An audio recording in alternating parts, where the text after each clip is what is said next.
കർത്താവിൻ്റെ ധന്യനാമം വാഴ്ത്തപ്പെടുമാറാകട്ടെ. ദൈവസഭയിലായിരിക്കുന്ന വാത്സല്യ ദൈവമക്കൾക്ക് വേഗം വരുന്ന യേശുക്രിസ്തുവിൻ്റെ നാമത്തിൽ സ്നേഹവന്ദനങ്ങൾ അറിയിക്കുന്നു.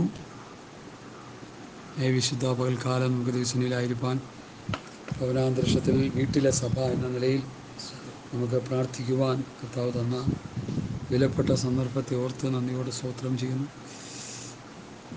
കഴിഞ്ഞുപോയ ഓരോ ദിവസങ്ങളും കർത്താവ് നമ്മളെ പരിപാലിച്ചു, സൂക്ഷിച്ചു, വഴി നടത്തി. യാക്കോബ് അപ്പോസ്തലൻ പറയുന്നു, നാം പലരും പലതിലും തെറ്റിപ്പോകും. ഈ തെറ്റിപ്പോകുന്നവർ തെറ്റി അങ്ങ് പോകാതെ മടങ്ങി വരണം. അതാ വചനം ആഗ്രഹിക്കുന്നത്, കർത്താവ് ആഗ്രഹിക്കും. തെറ്റി തന്നെ പോയിക്കൊണ്ടിരുന്നാൽ അവസാനം എന്തു ചെയ്യും? ശിക്ഷാവിധിയിലാകപ്പെടും. ന്യായവിധിയിലല്ല, ശിക്ഷാവിധി. അതുകൊണ്ട് ദൈവമക്കൾ സൂക്ഷിക്കണം. തെറ്റുകുറ്റങ്ങളൊക്കെ നമ്മുടെ ജീവിതത്തിൽ വരാം, മടങ്ങി വരണം. ലംഘനം മറച്ചു വയ്ക്കുന്നവന് ശുഭം വരികയില്ല, ഏറ്റവും ഉപേക്ഷിക്കാൻ കരുണ ലഭിക്കും. അപ്പം തെറ്റിയിട്ട് ആ വഴി അങ്ങ് പോകുകയല്ല. തെറ്റുകൾ പറ്റിയാലും അതാ യോഹന്നാൻ പറയുന്നത്, നാം നമ്മിൽ പാപമില്ലെന്ന് പറഞ്ഞാൽ നാം നമ്മെ തന്നെ വഞ്ചിക്കുന്നു. നമ്മുടെ വാക്കിൽ ഒരു തെറ്റ് വന്നു, നമ്മുടെ പ്രവൃത്തിയിൽ ഒരു തെറ്റ് വന്നു, നമ്മുടെ ജീവിതത്തിൻ്റെ ഏതെങ്കിലും രീതിയിൽ ചില തെറ്റുകൾ നമുക്ക് വന്നു എന്ന് വരാം. വിശുദ്ധന്മാർ, പുണ്യാളന്മാരാരും രൂപക്കൂട്ടിൽ ഇരുത്താൻ പറ്റിയവരാരും ഇന്ന് ഭൂമി ജീവിച്ചിരിപ്പില്ല. അപ്പോൾ ചോദിക്കും, രൂപക്കൂട്ടിലിരിക്കുന്നു, അതൊക്കെ ചുമ്മാ പിടിച്ചിരുത്തിയിരിക്കുക, വല്ല ഗുണമുണ്ടോ? അതുകൊണ്ട് ഒന്നുമില്ല. എഫേസ്യ ലേഖനം 1-ാം അധ്യായത്തിൻ്റെ 3-ാം വാക്യത്തിൽ, സ്വർഗത്തിലെ സകലാത്മീയ അനുഗ്രഹത്താൽ ക്രിസ്തുയേശുവിൽ അനുഗ്രഹിച്ചിരിക്കുന്ന പിതാവാം ദൈവം വാഴ്ത്തപ്പെട്ടവൻ. അപ്പോൾ വാഴ്ത്തപ്പെട്ടവൻ ഒരാൾ മാത്രമേ ഉള്ളൂ, മറിയയും ജോസഫ് ഒന്നുമില്ല, പിതാവാം ദൈവം മാത്രം. അപ്പോൾ ഈ മനുഷ്യരൊക്കെ വാഴ്ത്തിയിരിക്കുന്നത് അത് അത്രേ ഉള്ളൂ. അവരുടെ സുബോധം എന്തെല്ലാം കാണിക്കുന്നു? ദൈവത്തിൻ്റെ പേരിലല്ലേ ലോകത്ത് നടക്കുന്ന സകല അക്രമങ്ങൾ നടക്കുന്നത്. ബാബർ മസ്ജിദ് പൊളിച്ചത് എന്തിൻ്റെ? ദൈവത്തിൻ്റെ പേരില്ല, ഭക്തിയുടെ പേരില്ല. ഈ ഉണ്ടാകുന്ന അക്രമങ്ങൾ, ഈ കഴിഞ്ഞ ദിവസം ബാബ എന്ന് പറഞ്ഞൊരു ആൾ ദൈവം മുഖാന്തരം 100 ചത്തി, ഇനി കുറേ ചാകം കിടക്കും. ദൈവത്തിൻ്റെ പേരിൽ ആ നടന്നിരിക്കുന്ന ദുരിതം മുഴുവൻ ദൈവത്തിൻ്റെ പേരിലും ആത്മീയതയുടെ പേരിലാണ് ഈ ലോകത്തിൽ നടക്കുന്ന സംഘടനകൾ നല്ലൊരു ശതമാനവും. യോഹന്നാൻ അപ്പോസ്തലൻ വ്യക്തമായി പഠിപ്പിക്കുന്നു, മരണത്തിനുള്ള പാപമുണ്ട്, മരണത്തിനല്ലാത്ത പാപമുണ്ട്. പരിശുദ്ധാത്മാവിന് നേരെയുള്ള ദൂഷണം ദൈവം ക്ഷമിക്കുകയില്ല. പിന്നെ മരണത്തിലുള്ള പാപങ്ങൾ അപ്പോസ്തലന്മാരുടെ ഉപദേശത്തിൽ കിടപ്പുണ്ട്. ഞാൻ പല പ്രാവശ്യം നിങ്ങളോട് പറഞ്ഞിട്ടുണ്ട്. കോടതി കയറുന്ന മരണത്തിലുള്ള പാപമാണ്. സ്തോത്രം. 1 കൊരിന്ത്യർ ലേഖനം എടുത്താട്ട്, 1 കൊരിന്ത്യർ ലേഖനം അതിൻ്റെ 6-ാം അധ്യായം നമുക്കൊന്ന് വായിക്കാം. മരണത്തിനുള്ള പാപങ്ങൾ എന്തൊക്കെയാണ്? അതായത് നരകത്തിൽ പോകുന്ന, മരണത്തിലുള്ളതെന്ന് പറഞ്ഞാൽ നരകത്തിൽ പോകുന്നതിനുള്ള പാപങ്ങളെന്നാണ് നമ്മൾ പഠിക്കേണ്ടത്, അല്ല മറ്റർത്ഥങ്ങളൊന്നും ഇല്ല അതിന്. ഹല്ലേലൂയ, സ്തോത്രം. ഇവിടെ പറയുന്നു, അന്യായം ചെയ്യുന്നവൻ ദൈവരാജ്യം അവകാശമാക്കിയില്ല. 1 കൊരിന്ത്യർ ലേഖനം 6-ാം അധ്യായത്തിൻ്റെ 9 മുതൽ, അന്യായം ചെയ്യുന്നവൻ ദൈവരാജ്യം അവകാശമാക്കിയില്ല എന്ന് നിങ്ങൾ അറിയുന്നില്ലയോ? ദുർനടപ്പുകാർ, വിഗ്രഹാരാധികൾ, വ്യഭിചാരികൾ, സ്വയംഭോഗികൾ, പുരുഷകാമികൾ, കള്ളന്മാർ, അത്യാഗ്രഹികൾ, മദ്യപാന്മാർ, വാവിഷ്ണക്കാർ, പിടിച്ചുപറിക്കാർ എന്നിവർക്ക് ദൈവരാജ്യം അവകാശമാക്കാൻ കഴിയുകയില്ല. നിങ്ങളിൽ ചിലർ ഈ വകക്കാരായിരുന്നു. എങ്കിലും നിങ്ങൾ കർത്താവായ യേശുക്രിസ്തുവിൻ്റെ നാമത്തിലും നമ്മുടെ ദൈവത്തിൻ്റെ ആത്മാവിനാലും നിങ്ങളെ തന്നെ കഴുകി ശുദ്ധീകരണവും നീതീകരണവും പ്രാപിച്ചിരിക്കുന്നു. ഈ അവസ്ഥയിലായിരുന്നവർ അവരുടെ പാപങ്ങളെ ഏറ്റുപറഞ്ഞ് ശുദ്ധീകരണം പ്രാപിച്ച് അവർക്ക് ദൈവരാജ്യത്തിൽ പോകാം.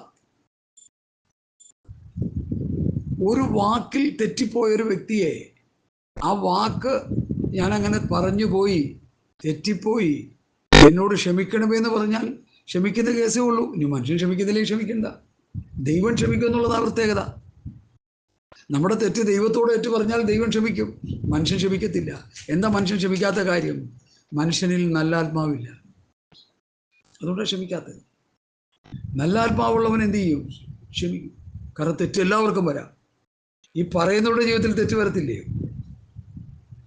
എന്തെല്ലാം തെറ്റാണ് ചോദിച്ചത്.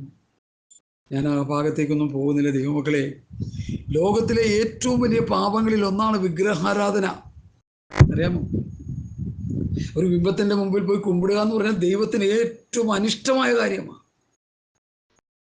ആ വിഗ്രഹാരാധന ചെയ്യുന്നവർ മറ്റാരെങ്കിലും ഒരു ചെറിയ തെറ്റ് കാണിച്ചാൽ അതിനെ ബലൂൺ ഊതി ഉയർപ്പിക്കുന്ന പോലെ ഊതി ഉയർപ്പിക്കും. ഇപ്പം അങ്ങനെ ചില സംഭവങ്ങൾ ഉണ്ടായി, അതുകൊണ്ട് ഞാൻ പറയുന്നത്. അതറിയാവുന്നവർക്കറിയാം. ദൈവം അവരോട് ക്ഷമിക്കട്ടെ, അതേ നമുക്ക് പറയാനുള്ളൂ. എന്നെ കേൾക്കുന്ന പ്രിയപ്പെട്ടവരെ, നമ്മുടെ ജീവിതത്തിൽ വരുന്ന പരാജയങ്ങളെയും തെറ്റുകുറ്റങ്ങളെയും നമ്മൾ ഏറ്റുപറഞ്ഞ് ശുദ്ധീകരണം പ്രാപിച്ചുകൊണ്ടിരിക്കുമ്പോൾ മാത്രമേ നമുക്ക് എന്ത് കിട്ടത്തുള്ളൂ? ശുദ്ധീകരണം പ്രാപിച്ചു, നീതി ചെയ്ത് വിശുദ്ധീകരണം ദൈവത്തിൽ നിന്ന് നീതീകരണം പ്രാപിച്ചവൻ നീതി ചെയ്ത് വിശുദ്ധീകരണം പ്രാപിച്ച് തേജസ്കരണത്തിലേക്ക് നടത്തണം. നീതി ചെയ്യുക, വചനം അനുസരിക്കുക. നീതി ചെയ്യുമ്പോൾ എന്ത് കിട്ടും? ശുദ്ധീകരണം. പാപം ചെയ്യുമ്പോൾ എന്ത് കിട്ടും? ലജ്ജ. പാപം ചെയ്താൽ ലജ്ജ പ്ലസ് ലജ്ജ പ്ലസ് ലജ്ജ, നിത്യമായ മരണം. നീതി ചെയ്യുമ്പോൾ എന്ത് കിട്ടും? ശുദ്ധീകരണം. ശുദ്ധീകരണം ശുദ്ധീകരണം ഈസിക്കൽ ടു നിത്യജീവൻ. വിശുദ്ധീകരണം കൂടാതെ ആരും ദൈവത്തെ പ്രാപിക്കാൻ പറ്റത്തില്ല, ദൈവസന്നിധിയിൽ ചെല്ലാൻ പറ്റത്തില്ല. വിശുദ്ധീകരണം കൂടാതെ ആർക്കും ദൈവത്തെ പ്രസാദിപ്പിക്കാൻ കഴിയത്തില്ല. നമ്മൾ നന്നായിട്ട് മനസ്സിലാക്കണം. തെറ്റുകൾ വരാം. പാപശരീരത്തിൽ ഈ ലോകത്തിരിക്കുമ്പോൾ തെറ്റ് വരാത്തൊരു മനുഷ്യനെന്ന് കാണിച്ചു തരാമോ? ഒറ്റ മനുഷ്യ പുഴുവും ഈ ലോകത്ത് ജീവിച്ചിരിക്കില്ല. പക്ഷെ ആ തെറ്റുകളെ അനുദപിച്ച് ഏറ്റുപറയുമ്പോൾ, ഹൃദയം നുറുങ്ങി ഏറ്റുപറയുമ്പോൾ ദൈവം ക്ഷമിക്കും, മനുഷ്യൻ ക്ഷമിക്കുകയില്ല. ആ വിഷയം വിട്ടേക്കുക. അവരോട് ദൈവം സംസാരിച്ചു, ഇടപെട്ടു. എൻ്റെ ഹൃദയത്തെ വലയ്ക്കുന്ന ചില പ്രശ്നങ്ങളുണ്ടായി, അതുകൊണ്ടാണ് ഞാനത് പറഞ്ഞത്. വലിയ വേദന ഉളവാക്കുന്ന പ്രശ്നങ്ങളുണ്ടായിരുന്നു. എല്ലാം ദൈവത്തിൻ്റെ ഹിതമാണെന്ന് ഞാൻ വിശ്വസിക്കുക. എല്ലാം എന്തോ പറയാനാ, സ്തോത്രം. എൻ്റെ പിന്നിലൊക്കെ ഓരോ ദൈവോദ്ദേശമുണ്ട്. എന്നെ കേൾക്കുന്ന ആ പ്രിയപ്പെട്ടവരെ, സ്തോത്രം. ഞാൻ മുഹോരോ പറഞ്ഞ സമയം കളയുന്നില്ല, കാരണം ഒത്തിരി വിഷയങ്ങൾ നമുക്ക് ഈ അധ്യായത്തിൽ നിന്ന് പഠിക്കാനുണ്ട്. ഞാൻ വിചാരിച്ചു 1 പത്രോസിൻ്റെ ലേഖനം 2-ാം അധ്യായം അത് എടുത്തപ്പോൾ തന്നെ അങ്ങ് തീരുമെന്ന് വിചാരിച്ച. എൻ്റെ പൊന്നെ, അത് വായിച്ച് വന്നപ്പോഴാണ് അതിൽ മനസ്സിലായത് അതിലൊത്തിരി വിഷയങ്ങൾ കിടപ്പുണ്ട്. ഞാൻ കഴിഞ്ഞ സൺഡേയിൽ നമ്മൾ ചിന്തിച്ച പത്രോസിൻ്റെ 1-ാം ലേഖനം 2-ാം അധ്യായത്തിലെ 9 വരെയുള്ള വാക്യങ്ങളാണ് ഇന്നത്തെ പഠന വിഷയം. ഇന്നതങ്ങ് തീർക്കണമെന്ന് വിചാരിക്കുക. നിങ്ങളോ, 9-ാം അധ്യായം, നിങ്ങളോ അന്ധകാരത്തിൽ നിന്ന് തൻ്റെ അത്ഭുത പ്രകാശത്തിലേക്ക് നിങ്ങളെ വിളിച്ചവൻ്റെ സൽഗുണങ്ങളെ ഘോഷിപ്പാൻ തക്കവണ്ണം തിരഞ്ഞെടുക്കപ്പെട്ട ജാതി, രാജകീയ പുരോഹിത വർഗം, വിശുദ്ധ വംശം, സ്വന്തം ജനമാണ്. നമ്മൾ ആരാണെന്ന് ഇവിടെ പത്രോസ് പറയുന്നത്? അന്ധകാരത്തിൽ നിന്ന് തൻ്റെ അത്ഭുത പ്രകാശത്തിലേക്ക് നിങ്ങളെ വിളിച്ചവൻ്റെ സൽഗുണങ്ങളെ ഘോഷിപ്പാൻ തക്കവണ്ണം. ശ്രദ്ധിക്കുക, അന്ധകാരത്തിൽ നിന്ന് അത്ഭുത പ്രകാശത്തിലേക്ക് നിങ്ങളെ വിളിച്ചവൻ്റെ. സ്തോത്രം. കൊലോസ് ലേഖനത്തിലെ ഒരു പഠനം ഇവിടെ ശ്രദ്ധേയമാണ്. കൊലോസ് ലേഖനം 1-ാം അധ്യായം ഒന്നെടുത്താട്ടെ. കൊലോസ് ലേഖനം 1-ാം അധ്യായം. കൊലോസ് ലേഖനം 1-ാം അധ്യായത്തിലെ വാക്യം ഞാൻ പറയാം. ഹല്ലേലൂയ, സ്തോത്രം, സ്തോത്രം, സ്തോത്രം. അതിൻ്റെ 12-ാം വാക്യം. വിശുദ്ധന്മാർക്ക് ദൈവ വെളിച്ചത്തിലുള്ള അവകാശത്തിനായി നമ്മെ വേർപിടിക്കും. വിശുദ്ധന്മാർക്ക്, അല്ലെങ്കിൽ അതിൻ്റെ ഒരു വാക്യം കൂടി മുമ്പോട്ട് വായിക്കുന്ന കുറച്ചുകൂടി നല്ലത്. 11 മുതൽ. സകല സഹിഷ്ണുതയ്ക്കും ദീർഘക്ഷമയ്ക്കുമായി അവൻ്റെ മഹത്വത്തിൻ്റെ വല്ലഭത്വത്തിൻ്റെ ഒത്തവണ്ണം പൂർണ്ണശക്തിയോടെ ബലപ്പെടണമെന്നും വിശുദ്ധന്മാർക്ക് വെളിച്ചത്തിലുള്ള അവകാശത്തിനായി നമ്മെ പ്രാപ്തരാക്കുകയും നമ്മെ ഇരുട്ടിൻ്റെ അധികാരത്തിൽ നിന്ന് വിടുവിച്ച് സ്നേഹസ്വരൂപനായ പുത്രൻ്റെ രാജ്യത്തിലാക്കി വയ്ക്കുകയും ചെയ്ത പിതാവാം ദൈവത്തിന് സന്തോഷത്തോടെ സ്തോത്രം ചെയ്യുന്നവരാകണം. സന്തോഷത്തോടെ. ഇരുട്ടിൻ്റെ അധികാരത്തിൽ നിന്ന് വിടുവിച്ചു. നമ്മൾ എവിടെ നിന്നാണ് വിടുവിച്ചത്? ഇരുട്ടിൻ്റെ അധികാരം. ഏത് ഇരുട്ടെന്ന് പറഞ്ഞാൽ ആരാ? ഇരുട്ടെന്ന് പറഞ്ഞത് സാത്താന പ്രതീകമാണ്. ഇരുട്ടിൻ്റെ അധികാരത്തിൽ നിന്ന് വിടുവിച്ച് സ്നേഹസ്വരൂപനായ പുത്രനെ രാജ്യത്തിലാക്കി വെച്ച പിതാവാം ദൈവത്തിന് സന്തോഷത്തോടെ സ്തോത്രം ചെയ്യണം. അപ്പോൾ സാത്താൻ്റെ അടിമത്തത്തിൽ നിന്ന് വിടുവിക്കപ്പെട്ടവരൊക്കെ എന്ത് ചെയ്തുകൊണ്ടിരിക്കണം? സ്തോത്രം ചെയ്തുകൊണ്ടിരിക്കണം. എപ്പോഴും സന്തോഷത്തോടെ സ്തോത്രം ചെയ്യണം. എന്താ സന്തോഷം? ഇരുട്ടിൻ്റെ അധികാരത്തിൽ വിടുവിച്ച് വെളിച്ചത്തിൻ്റെ അധികാരത്തിലാക്കി. അതായത് സാത്താൻ്റെ അടിമനുഖത്തിൽ നിന്ന് വിടുവിച്ച് ദൈവരാജ്യത്തിൻ്റെ അംശികളാക്കി മാറ്റി എന്നോർത്ത് സ്തോത്രം ചെയ്യണം. ഹല്ലേലൂയ, സ്തോത്രം. ഇനി അതിനെക്കുറിച്ച് ചില കാര്യങ്ങളോട് എഫേസ്യ ലേഖനം 5-ാം അധ്യായത്തിൻ്റെ 8 മുതലുള്ള വാക്യങ്ങൾ വായിച്ച. എഫേസ്യർ 5-ന്റെ 8 മുതൽ. എഫേസ്യർ 5-ന്റെ 8 മുതൽ വായിക്കും. ജൂലി വായിക്കും. സമയം. മുമ്പ് നിങ്ങൾ ഇരുളായിരുന്നു, ഇപ്പോൾ കർത്താവിൽ വെളിച്ചമാകുന്നു. അപ്പം വെളിച്ചമായ സ്ഥിതിക്ക് വെളിച്ചത്തിൻ്റെ മക്കളായി കഴിയുമ്പോൾ ഇനി ചെയ്യേണ്ടത് കർത്താവിന് പ്രസാദമായത് എന്തെന്ന് പരിശോധിച്ചുകൊണ്ട് വെളിച്ചത്തിലുള്ളവരായി നടന്നുകൊള്ളുവീൻ. സ്തോത്രം, സ്തോത്രം, സ്തോത്രം. നമ്മൾ വെളിച്ചത്തിൻ്റെ മക്കളാണ്. സ്തോത്രം. വെളിച്ചത്തിലുള്ളവരായി നടന്നുകൊള്ളുവീൻ. സകല സൽഗുണവും നീതിയും സത്യവുമല്ലോ വെളിച്ചത്തിൻ്റെ ഫലം. അപ്പോൾ വെളിച്ചത്തിന് ഫലമുണ്ട്. എന്താണ്? സത്യം, നീതി, വെളിച്ചം. സത്യം, നീതി, വിശുദ്ധി, പരിജ്ഞാനം, സ്നേഹം. വെളിച്ചം കർത്താവാണ്. ഞാൻ ലോകത്തിൻ്റെ വെളിച്ചം. ആ വെളിച്ചത്തിന് ഫലമുണ്ട്. എന്തൊക്കെ ഫലം? സത്യം, നീതി, പരിജ്ഞാനം, വിശുദ്ധി, സ്നേഹം. അപ്പോൾ വെളിച്ചത്തിൻ്റെ ഫലമുള്ളവരായി നിങ്ങൾ ഇപ്പോൾ നടക്കണം. അത് കഴിഞ്ഞ ഇരുട്ടിൻ്റെ നിഷ്ഫല പ്രവൃത്തികളിൽ കൂട്ടാളികളാകരുത്. ഇരുട്ടിൻ്റെ പ്രവൃത്തികളുമായിട്ട് കൂട്ടായ്മ ചെയ്തുകൊണ്ട് പോകുന്നവർ ഇന്നത്തെ വിശ്വാസികളിൽ നല്ലൊരു പങ്കും പാടില്ല. ഇരുട്ടിൻ്റെ നിഷ്ഫല പ്രവൃത്തികളിൽ കൂട്ടാളികളാകരുത്. അവയെ ശാസിക്കത്രേ വേണ്ടത്. വചനവിരുദ്ധമായ കാര്യങ്ങൾ വരുമ്പോൾ ശാസിക്കാനുള്ള ആർജവം ഇരുട്ടിൽ നിന്ന് വെളിച്ചത്തിലേക്ക് വന്ന ദൈവമക്കൾക്കുണ്ടാകണം. അല്ലെങ്കിൽ അവർ ദൈവത്തിൻ്റെ മക്കളല്ല. മനസ്സിലാക്കിക്കോണം. അടുത്ത വാക്യം. അവർ ഗൂഢമായി രഹസ്യമായി ചെയ്ത പലതും പുറത്ത് പറയാൻ ലജ്ജയ്ക്കപ്പെടും. ഇന്നത്തെ വിശ്വാസികൾ ചെയ്തു കൂട്ടുന്നത് പ്രവൃത്തികൾ, ദുഷ്പ്രവൃത്തികൾ. അവയെ ശാസിക്കുമ്പോൾ അവ ശാസിക്കുന്ന നമുക്ക് എന്ത് കിട്ടും? വെളിച്ചത്തെക്കുറിച്ച് ബോധം വരും. ബോധം വരും. വെളിച്ചം പോലെ തെളിവല്ലോ. അതുകൊണ്ട്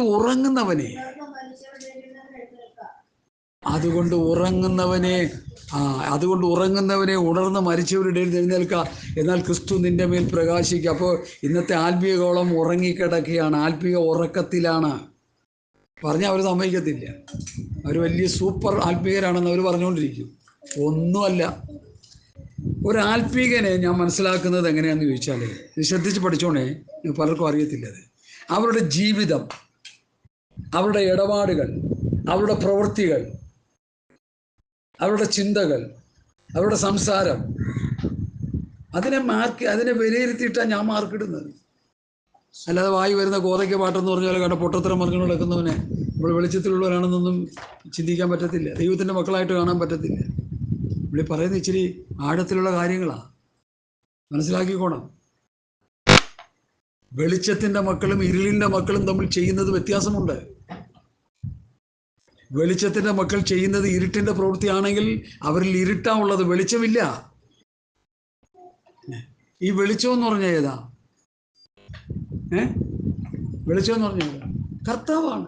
ഞാൻ ലോകത്തിന് വെളിച്ചമാകുന്നു. എന്നെ അനുഗമിക്കുന്നവൻ ഇരുളിൽ നടക്കാതെ ജീവന്റെ വെളിച്ചമുള്ളവനാകുമെന്ന് കർത്താവ് പറഞ്ഞു. സ്വത്രം. കർത്താവ് വെളിച്ചമാണ്. കർത്താവിനെ അനുഗമിക്കുന്നവൻ ഇരുട്ടിൽ നടക്കില്ല. അവൻ്റെ പ്രവൃത്തി കാണുമ്പോഴറിയാം, ഓരോ പ്രവൃത്തികളും. സ്വത്രം. ഹല്ലേലൂയ. ഇതൊന്നും എല്ലാവർക്കും ഇഷ്ടപ്പെട്ടെന്ന് വരില്ല. ഇഷ്ടപ്പെടാത്ത കാര്യങ്ങളാണ് ഞാൻ പറയുന്നത് മുഴുവൻ. എല്ലാവർക്കും ഇഷ്ടപ്പെടുന്നത് പറയാനായിട്ട് ഇഷ്ടം പോലെ ആൾക്കാരുണ്ട്. നമുക്ക് അതിന് സമയമില്ല. ജോലിയും കൂലിയും കളഞ്ഞ് നല്ല ഒന്നാം തരം പൊസിഷനൊക്കെ കളഞ്ഞിട്ട് വലിച്ചെറിഞ്ഞ് കളഞ്ഞിട്ട് വന്നത് സത്യം പറഞ്ഞ് മരിക്കാനാണ്. അതുകൊണ്ട് ഞാൻ സത്യം പറഞ്ഞുകൊണ്ട് നിങ്ങളുടെ ശത്രുവായി പോയി. ദൈവമക്കളെ, ഇരുട്ടിൻ്റെ പ്രവൃത്തികളെ വിട്ടുകളഞ്ഞ് വെളിച്ചത്തിൻ്റെ മക്കളായിത്തീരുക. വെളിച്ചത്തിൻ്റെ മക്കളെന്ന് പറഞ്ഞാൽ സത്യം, നീതി, പരിജ്ഞാനം, വിശുദ്ധി, സ്നേഹം, ആദ്യമായി നീതി. അവരുടെ പ്രവൃത്തികളൊന്നും ആർക്കും ചോദ്യം ചെയ്യാൻ പറ്റത്തില്ല. കാരണം ഒരു പക്കയായിരിക്കും. ഞാൻ ഈ ചിലരെ ചോദ്യം ചെയ്യുന്നതിൻ്റെ കാര്യം എന്താണെന്ന് ചോദിച്ചാൽ, അവർ ഇരുട്ടിൻ്റെ പ്രവൃത്തികൾ ചെയ്യുന്നുണ്ടോ ചോദ്യം ചെയ്യുന്നത്. വ്യവസ്ഥ വിട്ട് മാറുമ്പോൾ, പ്രമാണം വിട്ട് പോകുമ്പോൾ എനിക്കതിന് ആരാണെന്നൊന്നും വ്യത്യാസമൊന്നുമില്ല. ആരാണെങ്കിലും ഞാൻ ചോദ്യം ചെയ്യും. ഉള്ള ആർജവം എനിക്കുണ്ട്. കാരണം ഞാൻ ഇരുട്ടിൻ്റെ പ്രവൃത്തി ചെയ്ത് നശി കിടന്നവനായിരുന്നു. വെളിച്ചത്തിലേക്ക് വന്നപ്പോൾ പിന്നെ ഇരുട്ടിൻ്റെ കൂട്ടാളികളാകാന്ന് പറഞ്ഞ് നടക്കില്ല, ശാസിക്കും. അങ്ങനെ എഴുതിയിരിക്കുന്നത്. ഇരുട്ടിൻ്റെ നിഷ്ഫല പ്രവൃത്തികളിൽ കൂട്ടാളികളാണ്. അവർ ശാസിക്കുക എത്ര വേണ്ടത്? ശാസിക്കണം. ഈ ശാസിക്കുമ്പോൾ ചിലപ്പോൾ ബോധം വന്നാലായി, ചിലപ്പോൾ വന്നില്ലെന്നല്ലായി. അത് നമ്മൾ നോക്കേണ്ട കാര്യമില്ല. അതുകൊണ്ട് എന്നെ കേൾക്കുന്ന പ്രിയപ്പെട്ടവരെ, ഈ വാക്കുകളെ ശ്രദ്ധിക്കുക. നിങ്ങൾ അന്ധകാരത്തിൻ്റെ അത്ഭുത പ്രകാശത്തിലേക്ക് നിങ്ങളെ വിളിച്ചവൻ്റെ സൽഗുണങ്ങളെ ഘോഷിപ്പാൻ തക്കവണ്ണം തിരഞ്ഞെടുക്കപ്പെട്ട ജാതി. ഹല്ലേലൂയ. സ്വത്രം. അത്ഭുത പ്രകാശം. ഏതാ ഈ അത്ഭുത പ്രകാശം എന്ന് പറഞ്ഞേ? ഈ അത്ഭുത പ്രകാശം ആരാ? യേശുക്രിസ്തു. യോഹന്നാൻ്റെ സുവിശേഷം 1-ാം അധ്യായത്തിൻ്റെ ഒന്ന് വായിച്ചേ. യോഹന്നാൻ്റെ സുവിശേഷം 1-ാം അധ്യായത്തിൻ്റെ 1 മുതൽ വായിക്കണമെന്നില്ല. വെളിച്ചം ലോകത്തിൽ വന്നുകൊണ്ടിരുന്നു എന്നുള്ള ഭാഗം മാത്രം വായിച്ചാൽ മതി. എല്ലാം വായിക്കാൻ നമ്മുടെ മുമ്പിൽ അല്ല അതെല്ലാം വായിച്ച സമയം നമ്മുടെ കളയാനില്ല. 6 തൊട്ട് വായിച്ചാൽ മതി. 6 തൊട്ട്. ദൈവം അയച്ചിട്ട് ഒരു മനുഷ്യൻ വന്നു. അവൻ യോഹന്നാൻ എന്ന് പേർ. അവൻ സാക്ഷ്യത്തിനായി വെളിച്ചത്തെക്കുറിച്ച് സാക്ഷ്യം പറയാനായി യോഹന്നാൻ വന്നത്. വെളിച്ചം യേശുക്രിസ്തുവാണ്. അടുത്ത് വായിക്കാം. അവൻ വെളിച്ചമായിരുന്നില്ല. നമ്മളൊക്കെ വെളിച്ചമൊന്നുമല്ല, നമ്മൾ വെളിച്ചത്തിന് സാക്ഷ്യം പറയുന്നവരാ. നമ്മളാരും വെളിച്ചമാണെന്നൊക്കെ പറഞ്ഞു കഴിഞ്ഞാൽ ഇതുപോലെ ശുദ്ധமான പോഷ്ക്ക് വേറെയില്ല. യേശുക്രിസ്തുവിന്റെ സാക്ഷികളാണ് നമ്മൾ. അടുത്ത ഏതു മനുഷ്യനെയും പ്രകാശിപ്പിക്കുന്ന സത്യവെളിച്ചം ലോകത്തിലേക്ക് വന്നുകൊണ്ടിരുന്നു. അവൻ ലോകത്തിലുണ്ടായിരുന്നു. ലോകം അവൻ മുഖാന്തരം ഉളവായി. ലോകമോ അവനെ അറിഞ്ഞില്ല. അവൻ സ്വന്തത്തിലേക്ക് വന്നു. മതി. അവൻ സ്വന്തത്തിലേക്ക് വന്നു. സ്വന്തം എന്ന് പറഞ്ഞാൽ യഹൂദ ജാതി, യേശുക്രിസ്തുവിന്റെ ജാതി. യഹൂദന്മാരെ ഇസ്രയേൽ രക്ഷിക്കാൻ ദൈവം വന്നു. അവരെ യഹൂദന്മാരെ യേശുവിനെ തള്ളിക്കളഞ്ഞു. അതാണ് യഹൂദൻ അനുഭവിക്കുന്ന കഷ്ടതകളുടെ എല്ലാ കാരണങ്ങളും. യേശുക്രിസ്തുവിനെ അവൻ തള്ളിക്കളഞ്ഞു. ഇന്നത്തെ പെന്തക്കോസ്തുകാർ യേശുക്രിസ്തുവിനെ തള്ളിക്കളഞ്ഞു. നമ്മളങ്ങനെ പഠിക്കുന്നതിനെ കുറിച്ച് ദൈവപുത്രനെ ചവിട്ടിക്കളയും വിശുദ്ധീകരിച്ച നിയമരക്തത്തെ മല്ലമെന്നുകയും കൃപയുടെ ആത്മാവിനെ നിന്ദിക്കുകയും ചെയ്യുന്നവൻ എത്ര കഠിനമേറിയ ശിക്ഷയ്ക്ക് പാത്രമാകുമെന്ന്. അപ്പൊ ക്രിസ്തുവിന്റെ ഉപദേശത്തെ തള്ളിക്കളയുന്നവൻ എന്ത് ചെയ്യും? കഠിനമേറിയ ശിക്ഷയ്ക്ക് പാത്രമാകുമെന്ന് വിചാരിക്കുകയും. ധൈര്യത്തോടെ പറയാം. ഇതാരെ പേടിക്കേണ്ടത് പറയാൻ. അങ്ങനെ പേടിയുള്ളവനൊക്കെ ഗിലെയാദ് വിട്ട് പൊക്കൊള്ളോട്ടെ എന്ന് പണ്ട് പുസ്തകത്തിൽ എഴുതിയിരിക്കുന്ന പോലെ പൊക്കൊള്ളട്ടെ. വചനം പറയാൻ പേടിയുള്ളവർക്ക് ആർക്കും ദൈവസേനയിൽ നിൽക്കാൻ കഴിയില്ല. സ്തോത്രം. എന്നെ കേൾക്കുന്ന ആ പ്രിയപ്പെട്ടവരെ, പത്രോസിൻ്റെ ആ വാക്കുകൾ നമ്മൾ ശ്രദ്ധിക്കുക. എത്ര അർത്ഥസമ്പുഷ്ടമായ വാക്കുകളാണ് പത്രോസ് പറയുന്നത്. അന്ധകാരത്തു നിന്ന് അത്ഭുത പ്രകാശത്തിലേക്ക് നിങ്ങളെ വിളിച്ചവൻ്റെ. ഇനി ഫിലിപ്പിയ ലേഖനം വായിച്ചാട്ട്, അതിൻ്റെ 2-ാം അധ്യായത്തിൻ്റെ 12 മുതൽ വായിച്ചാട്ടെ ജൂലി. ഹല്ലേലൂയ. ഫിലിപ്പിയർ 2:12 മുതൽ. അതുകൊണ്ട് പ്രിയമുള്ളവരെ,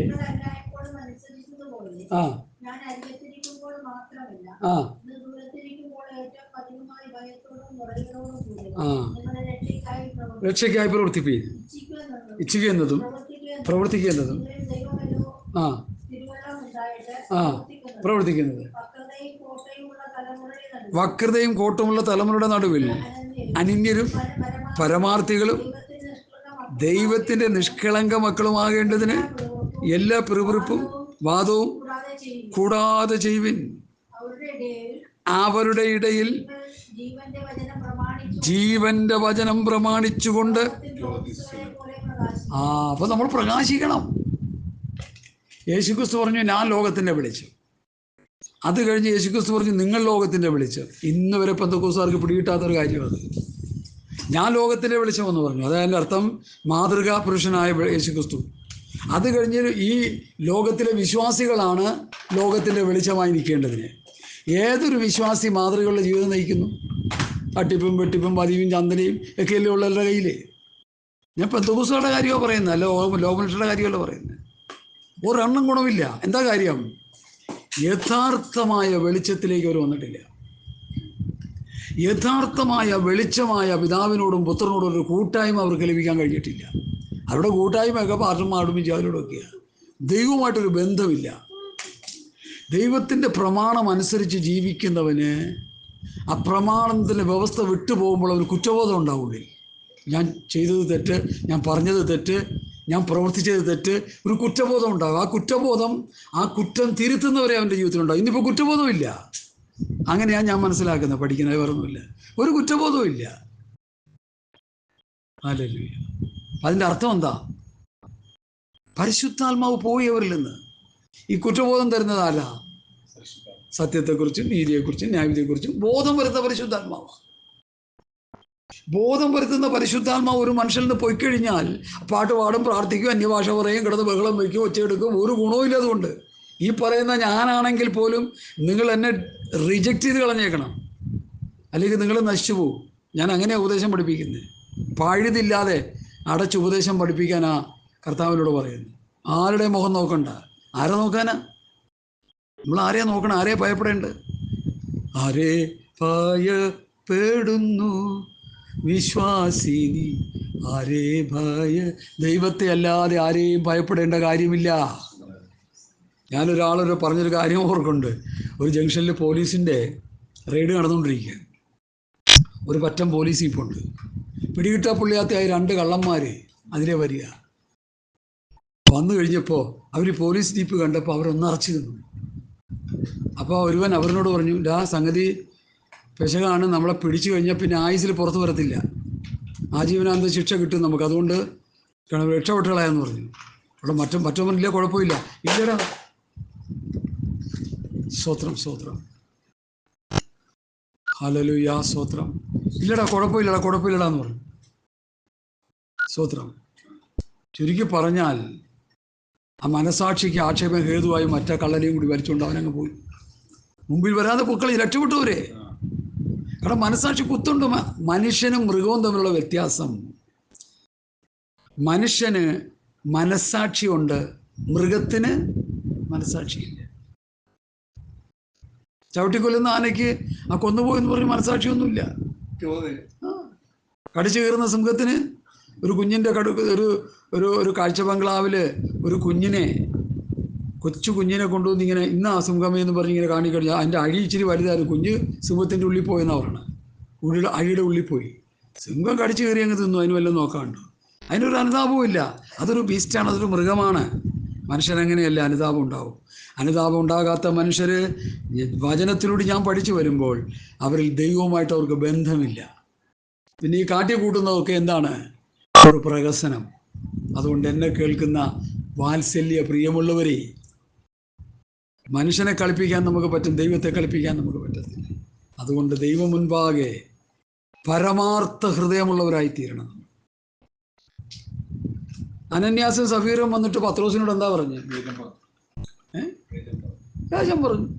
ദൈവത്തിൻ്റെ ആത്മാവിൽ നിറഞ്ഞിരിക്കുന്ന പത്രോസ്, നീ കാണിച്ചത് വ്യാജം. അപ്പം തന്നെ തീർന്നു, പടിയായി പോയി, പെണ്ണും പിള്ളയും പോയി, രണ്ടും പോയി. കേൾക്കുന്ന പ്രിയപ്പെട്ടവരെ, കളിക്കരുത് നിങ്ങൾ ദൈവത്തോട്.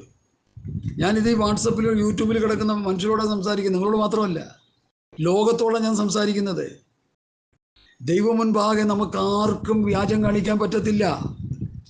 മനുഷ്യനെ കളിപ്പിക്കാം, ദൈവം മുൻപാകെ ഒന്നും ചെയ്യാൻ പറ്റത്തില്ല. കാരണം സർവ്വലോകത്തെയും, ഇന്നല്ലേ ക്യാമറ വന്ന് കിടക്കുന്നു. ഇപ്പോൾ കൊണ്ട ട്രാഫിക് ജംഗ്ഷൻ മുഴുവൻ ക്യാമറ. എത്ര നാളെ? ഒരു 1-2 വർഷമായിട്ടുള്ളൂ. ഏദൻ തോട്ടത്തിൽ ക്യാമറ വെച്ച് ദൈവം സകലതും കണ്ടുപിടിച്ചുകൊണ്ടിരുന്നു എന്നാണ് ഞാൻ പഠിപ്പിച്ചുകൊണ്ടിരിക്കുന്നത്. ആദാമിൻ്റെയും അവിടെയും തെറ്റുകൾ സ്വർഗീയ കോടതി, സ്വർഗീയ ക്യാമറയിൽ അത് കണ്ട് മനസ്സിലാക്കിയിട്ട് ശിക്ഷ വിധിച്ചു. അവർക്ക് ഏദൻ തോട്ടത്തിൽ നിന്ന് അടിച്ച് പുറത്താക്കി കളഞ്ഞു. അതുകൊണ്ട് വെളിച്ചത്തിൻ്റെ മക്കളായി നമ്മൾ ജീവിക്കണം. വെളിച്ചത്തിന് എന്തുണ്ട്? സത്യം, നീതി, പരിജ്ഞാനം, വിശുദ്ധി, സ്നേഹം. വെളിച്ചം യേശുക്രിസ്തുവാണ്. യേശുക്രിസ്തുവിൻ്റെ സ്വഭാവം എന്താണ്? സത്യം, നീതി, പരിജ്ഞാനം, വിശുദ്ധി, സ്നേഹം. ആദ്യമായ സ്വഭാവ ഗുണങ്ങളുണ്ട് വെളിച്ചത്തിന്. അതുകൊണ്ട് വെളിച്ചത്തിൻ്റെ മക്കളായി നമ്മൾ ജീവിക്കണം. ഹല്ലേലൂയ, കർത്താവേ, സ്തോത്രം സ്തോത്രം. മനസ്സിലായി? ഇരുട്ടിൻ്റെ നെൽഫല പ്രവൃത്തികളിൽ കൂട്ടാളികളായിരുന്നു. അവിശ്വാസിക്ക് എത്രയാണ് വേണ്ടത്? ഇനി എത്രയും പറഞ്ഞ് ഞാൻ ആ ഭാഗം ഒന്ന് വിടുകയാണ്. സ്തോത്രം സ്തോത്രം സ്തോത്രം. അടുത്ത വാക്യം വായിച്ചാട്ടെ. അന്ധകാരത്തിൻ്റെ അത്ഭുത പ്രകാശത്തിലേക്ക് നിങ്ങൾ വിളിച്ചവൻ്റെ സൽഗുണങ്ങളെ ഘോഷിപ്പാൻ തക്കവണ്ണം തിരഞ്ഞെടുക്കപ്പെട്ട ജാതിയും രാജകീയ പുരോഹിത വർഗവും വിശുദ്ധ വംശവുമാകുന്നു. അപ്പം നമ്മളെ എന്തിനാ? സൽഗുണങ്ങളെ, സ്തോത്രം, വിളിച്ചവൻ്റെ സൽഗുണങ്ങളെ ഘോഷിപ്പാൻ തക്കവണ്ണം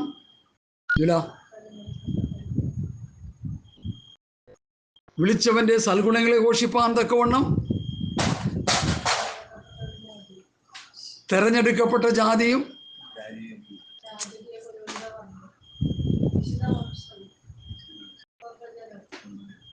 സ്തോത്രം സ്തോത്രം സ്തോത്രം. വിളിച്ചവന്റെ സൽഗുണങ്ങളെ ഘോഷിപ്പാൻ തകോണം തിരഞ്ഞെടുക്കപ്പെട്ട ജാതിയും രാജകീയ പുരോഹിതവർഗവും വിശുദ്ധ വംശവും സ്വന്തം ജനവുമാകുന്നു. ഹല്ലേലൂയ. ചിന്തിക്കുക മക്കളെ, ഈ വാക്യത്തിന്റെ അർത്ഥങ്ങൾ എന്താണെന്ന് ചിന്തിക്കുക. വിളിച്ചവന്റെ സൽഗുണങ്ങളെ ഘോഷിപ്പാൻ തക്കവണ്ണം തിരഞ്ഞെടുക്കപ്പെട്ട ജാതി, രാജകീയ പുരോഹിതവർഗം, വിശുദ്ധ വംശം, സ്വന്തം ജനമാകുന്നു. ദൈവത്തിന്റെ സ്വന്തം ജനം. അപ്പൊ ഇസ്രായേൽ മക്കളെ കുറിച്ചാണ് ദൈവം എന്ത് ചെയ്തുകൊണ്ടിരുന്നത്? ദൈവത്തിന്റെ ജനമെന്ന് പറഞ്ഞുകൊണ്ടിരുന്നത്. ഇപ്പൊ ഇവിടെ ആരാ പറയുന്നത്? ശ്രദ്ധിക്കുക ദൈവമക്കളെ, ഇസ്രായേൽ മക്കളെ കുറിച്ചാണ് എൻ്റെ ജനം എന്ന് പറഞ്ഞുകൊണ്ടിരുന്നത്. ഇപ്പൊ ഇവിടെ ആരാ പറയുന്നത്? യേശു ക്രിസ്തുവിലൂടെ വെളിച്ചം ലഭിച്ച വെളിച്ചത്തിന്റെ മക്കളെ ദൈവത്തിന്റെ സ്വന്തം ജനമെന്ന് പറയുക. ഈ പ്രയോഗം സ്തോത്രം എഫേസ്യ ലേഖനത്തിലുണ്ട്. ഈ പ്രയോഗം എഫേസ്യ ലേഖനത്തിലുണ്ട്. ഈ പ്രയോഗം ശ്രദ്ധിച്ചേ. 2:19 ഒന്ന് വായിച്ചേ. 19. Hallelujah, hallelujah. 2-ാം അധ്യായത്തിന്റെ 19-ാം വാക്യം ശ്രദ്ധിച്ചേ. ഡിസ്റ്റർബൻസ് കുറിച്ച് നമുക്കുണ്ട്, സാരമില്ല. എഫേസ്യർ 2:19. ആകയാൽ നിങ്ങൾ ഇനി അന്യന്മാരും പരദേശികളുമല്ല, വിശുദ്ധന്മാരുടെ സഹപൗരന്മാരും ദൈവത്തിന്റെ ഭവനക്കാരുമത്രേ. ദൈവത്തിന്റെ ഭവനക്കാര്. സഹോദര, ദൈവത്തിന്റെ ഭവനക്കാരെന്ന് പറഞ്ഞാൽ എന്താ? പിതാവും പുത്രനും നമ്മളുമായിട്ടൊരു ബന്ധമുണ്ടെന്ന്.